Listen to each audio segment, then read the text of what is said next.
Hey guys, my name is Din Sethi and I welcome you all to Lifestyle with Din. Today is not a fitness based episode. I'm just moving because I want to avoid these mosquitoes who can actually pierce through any bit of clothing. So, my wearing full sleeves is a waste of time.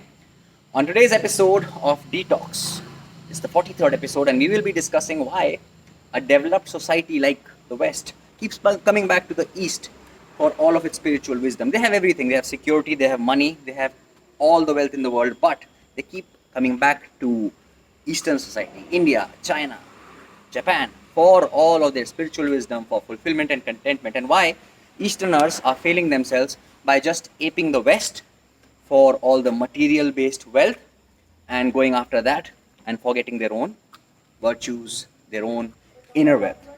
So stay tuned, enjoy this episode, and I'll keep moving. Roll credits.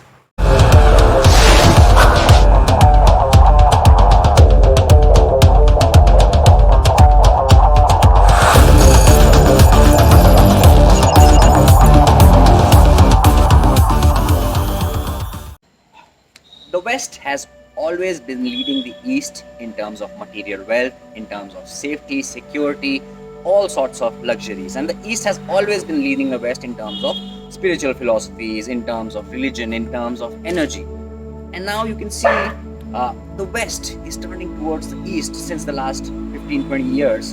And more so now because they think that all the material wealth is not satisfying them. There are so many cases of obesity, depression, all along the Western society that we see most of these people come back for retreats to India, to Southeast Asian countries, because they actually relate to the spiritual philosophies. And after going through that cycle of being rich, having everything that they want to possess in the world in terms of material, they think that doesn't fulfill them totally. And what mistakes Easterners, and especially Indians, make is that they try to ape these Westerners, they try to copy the Westerners in their chase of money, because in India there is still a case of development, still a case of poverty, still a case of much wants more. But Westerners have gone through that cycle and are far ahead of us, and they have realized that all the money in the world will not get them happiness. And I would like to explain this to you in terms of certain words. We have a very rich, not in terms of money, but in terms of wealth, we have a very rich history, very historical relevance to all of the languages of the East as well, because there are certain words in Japanese, in Mandarin, in Hindi, which have no relatable words in the dictionary. So, with a limited dictionary, with a limited scope of perception, the West hasn't been able to think beyond a certain level of richness. They have done justice to the material world. They have, gone far ahead of everyone else in terms of the material world. That shows a lot of their hard work and perseverance. So, big ups to the West for that. But because they don't have certain words like we have in India, that's why they have lacked a little bit of spiritual development, a little bit of development based upon fulfillment rather than just richness. And we as Indians, especially, go after the West in all our ways. We are behind them. We are chasing whatever they throw to us, whatever garbage that comes out of the West is accepted by Indians. And this is only because we think that they are ahead of us. And maybe all the things that they possess, the materials that they possess, will lead to some sort of happiness, and especially with the younger generation.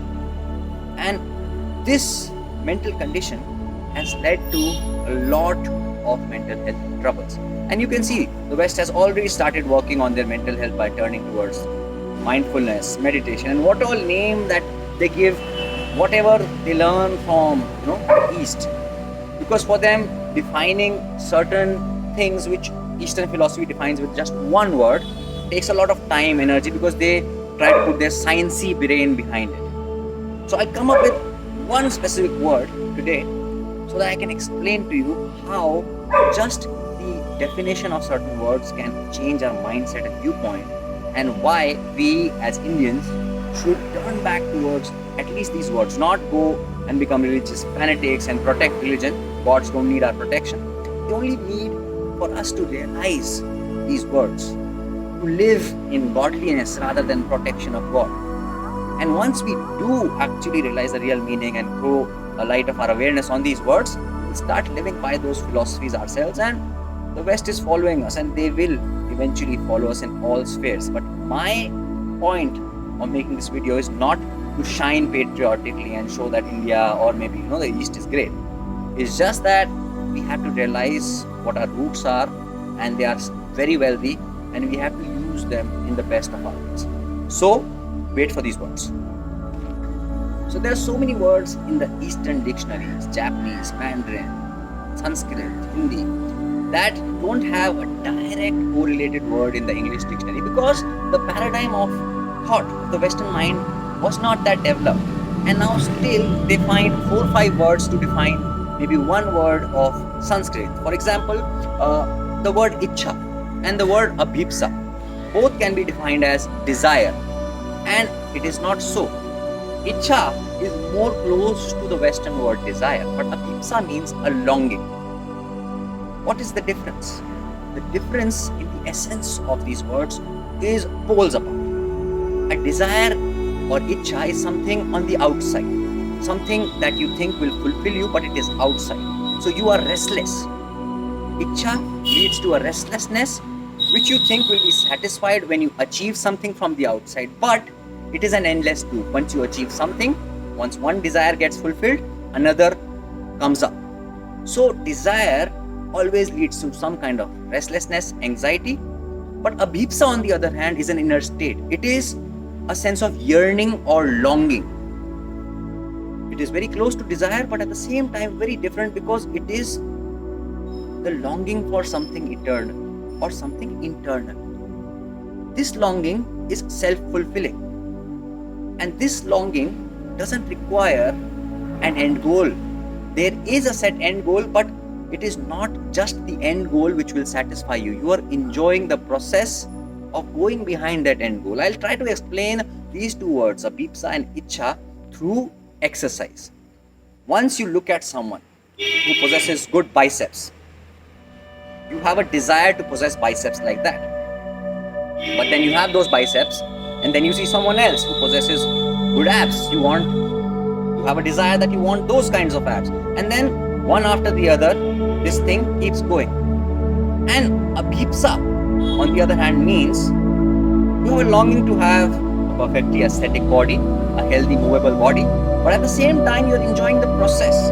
You long for something which may be, not achievable at all. But you also enjoy the process and the everydayness that you use to reach whatever goal that you're seeking. Though that goal may or may not be completed, still you have enjoyed the process. This longing doesn't need an outer result. So understand these aspects. Realize the immensity of your own culture. Realize the immensity of your own learning. We are living as a unified, global and cosmic society now. So we don't have to divide based upon different aspects. All that we can do is learn from each other. Just like the West is learning from us, we can learn a lot of sciencey things from them and grow ourselves. I hope you have the best day ever. Like, share and subscribe my videos if you like more such